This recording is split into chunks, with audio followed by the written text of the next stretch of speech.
I've noticed the Japanese team style is all about compact, late power generation. So today, let's break down this technique. I truly grasped the importance of this after we visited and learned from a world champions coach. During that study tour, several concepts were mentioned, such as the aggressive change-up shot down the line, and generating power late in the stroke. We also improved our backhand rip, timing the synergy for both forehand and backhand loops, backswing position, short game tactics, and serve strategy. The Japanese team executes this late power generation extremely well. And you see it in our own players too. Lin Sherdong, Liang Jingquan, and Wang Chuqin all use it. The women's game has always prioritized this. But now the men, like Haramoto and Matsushima, have adopted it. Their attacks are incredibly fast. Let me demonstrate. The stroke is very compact and explosive. You stay very close to the ball and accelerate the forearm suddenly, rather than taking a long backswing to load up power. Let me show you the two types. First, the old way, waiting for the ball and loading up. This shot is predictable and easy for your opponent to block. Here it is again, you wait, then you execute the full loop. Now, here's their method, you meet the ball early. See? The rhythm is too fast to keep up with. Exactly. Your shot is deceptive and gives me much less time to react. If I use this compact power to attack you wide, you'll have no time to react at all. It's because the ball is already on you the moment the swing starts. There's no long backswing, which is the visual cue a defender uses to prepare. Traditionally, as soon as you take a backswing, the defender sees it and focuses in for the block.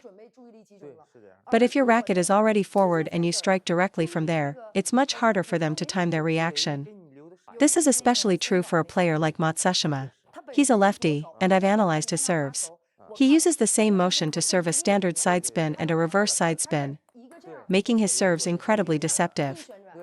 When the opponent pushes the return, he pounces with that compact power, and the ball just jams them. Let me summarize my three main takeaways. First, stay extremely close to the ball and use compact power to generate speed. Second is the backhand banana flick. In crucial moments, his flick won him the point. Amateurs must learn this shot. Third is defense. I've realized that at critical times, it's about who can absorb one more ball than the opponent. You don't always have to counterattack. In a rally, when your opponent is hitting hard, just focus on consistently getting the ball back. And when you get a chance, change the placement. You can't just try to overpower every ball, because that comes with a high risk of unforced errors. In the final game between Wang Chuqin and Haramoto, Haramoto's two accelerated attacks were successfully blocked by Wang. One was a deep backhand, the other a forehand counterloop down the line. After those blocks, Haramoto's mentality crumbled. He started trying to force even more power, and even players at this level make mistakes under pressure. His error rate went up because he couldn't finish the point. As soon as his best shot came back, he panicked. Once he panics and tries to add more power, his timing gets off and he makes an error. So, for amateur players, you have to learn how to defend before you can truly raise your level. So, what is this late power generation? When we were young, we were taught to loop backspin by taking a full backswing to generate power. In professional matches, you rarely get the space for that. But for amateurs, since the opponent's return quality might be lower, you can still use a full backswing on weaker balls. But the modern pros play right on top of the ball, very close, with a compact stroke. It's very noticeable. The ball comes off the racket with a different feel. One is a loaded-up loop. The other is a quick, pressurized shot that gives your opponent no time. All their forehands are initiated from a compact position close behind the hip. There's no longer a large backswing that extends far behind or drops below the body. They use their body to drive forward through the ball. This is also why male players are standing closer to the table now. I've noticed the Chinese team, including Liang Jingquan, plays very close to the table, not far back. They stay forward, use a very small motion, and rip the ball by driving into it, not by taking a big swing. This close to the table counterlooping style is the modern, advanced way to play. Look at the top three Japanese players, none of them back off the table. In fact, they're getting closer. I saw Matsushima attack after his serve with his foot landing inside the table's baseline. He uses this forward momentum to accelerate into the ball. His right foot steps under the table, he's not looping from a distance. They all play up front, extremely close to the table. The goal is to reduce the distance the ball travels, which maximizes the speed from this compact power generation. Today, let's focus on the backhand application of this technique. So, what is it exactly? As amateurs, our rally ball quality won't be as high as the pros. If the ball is slow, you should still use a full backswing to load up and create spin. Look at my motion, the backswing goes back. That's loading up. When you prepare to loop, your hand tucks in closer to your body, increasing the swing distance. Then, let the ball travel deeper and closer to your body before you strike. While pros won't give you the slow ball, amateurs will see it often. So you let the ball drop, wait for it, and then you can unleash your full power. It's very easy to time. So, when your opponent's shot is spin dominant but not fast, or if it's a weak, half-long ball, you should load up and attack it with full power. The second type is using the opponent's pace, which is the essence of this compact power. The key difference is your backswing is now in front of you, like you're starting halfway through the motion. However, this technique is not for playing far from the table. If you're too far back, you'll be out of position and won't reach the ball. This is a close to the table tactic only. For this mid to close table game, you start with your racket in front, halfway to the contact point, and execute from there. This is perfect for returning fast, heavy backspin serves. See? I stay close to the ball, use a compact motion. When your opponent serves a fast, heavy underspin, this applies to both penhold and shakehand grips. Bringing your hand closer to your body is loading up. Keeping your hand further out in front of you is for using their pace. You must keep the racket in front and initiate the stroke directly from that forward position. In my opinion, the Chinese national team uses this compact power so much because their opponents are just too good. The ball speed and quality are too high for large backswings. So why should amateurs use this? Because at a high amateur level, everyone has a good serve.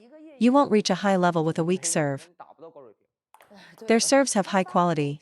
Also, amateurs are slower with anticipation and footwork. A ball that's an opportunity for a pro might still jam an amateur. So, by starting your backswing a bit more forward, about halfway from your normal position, you can execute this compact, late-timed stroke. This shot is all about compact power generation, or using your opponent's pace. That's the first point. The second point is rhythm.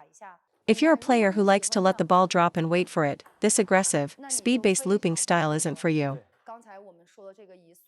This technique requires you to take the ball on the rise or at the top of the bounce. So don't feel pressured to adopt every new trend. The best technique for you is the one that fits your style. If you want to master this compact power and generate speed, you must contact the ball on the rise, or at the absolute latest, the peak of its bounce. The third key point: how big should the follow-through be? If the motion is too big, the ball will go long. If you just touch it, it's also no good. You have to brush down and forward aggressively. If you just push forward, it will go out. Try it. By using their pace, the faster they hit at you, the more spin you can generate with this compact brush. Amateur players fear heavy spin because they lack the technique to control it and keep the ball down. Therefore, your follow-through motion must be short and compact. It's a mistake to think a short backswing means you can't get jammed. If your contact isn't crisp, it won't work. The men's game is becoming more like the women's, fast and compact. A big swing is useless against the speed of the Japanese team. You can have looping rallies against European players like Hugo, but against Japan or Korea? Trying to play a big swing game will only put you on the defensive. Look at Wang Chuqin, all his attacks are close to the table, often stepping into cut-off angles. You can learn a lot from the women's compact style. The game is moving closer to the table. Big arm swings, powerful counter loops from mid-distance, and aggressive banana flicks are best suited for whom? They're for college-level players or people in their 20s and 30s who are in peak physical condition. Sooner or later, when they get older, they'll have to adopt my more efficient style. Remember, your follow-through must be compact. You'll find that the smaller the motion, the more spin you can generate. So, when you're using the opponent's pace, your stroke must not be too big. The feeling is this: at the moment of contact, your forearm drives forward and upward in a snapping motion. It's a rotation, not a lift or a push. There is almost no upper arm movement. You have to learn to isolate the forearm.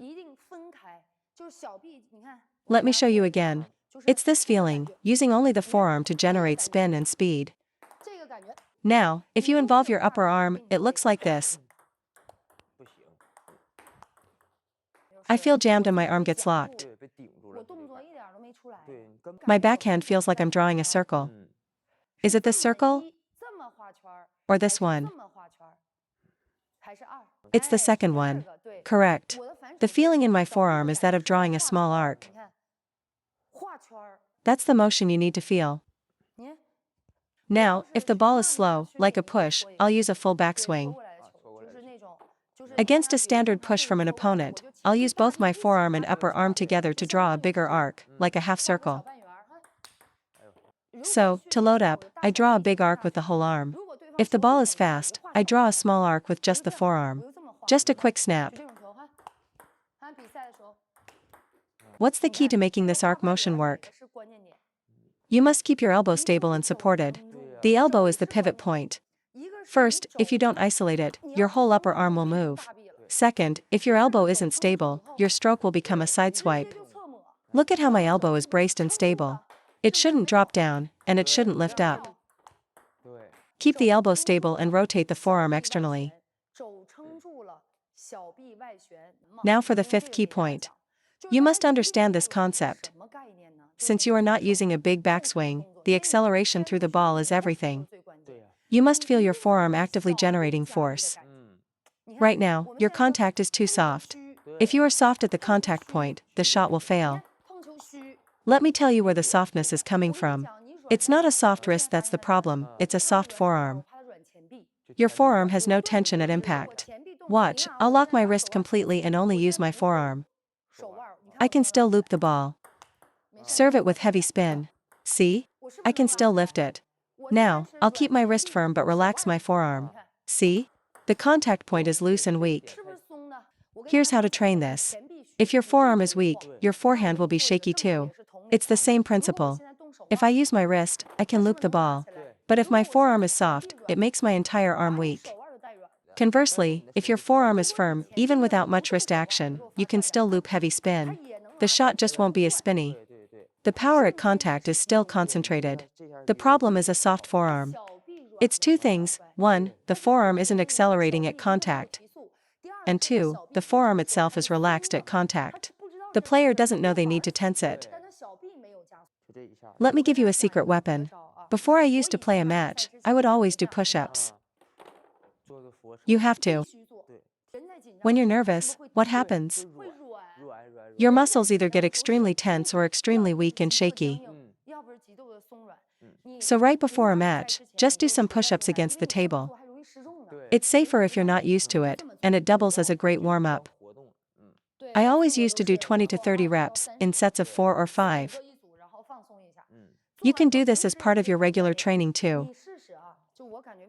I believe my backhand is strong because my forearm stays very firm through impact.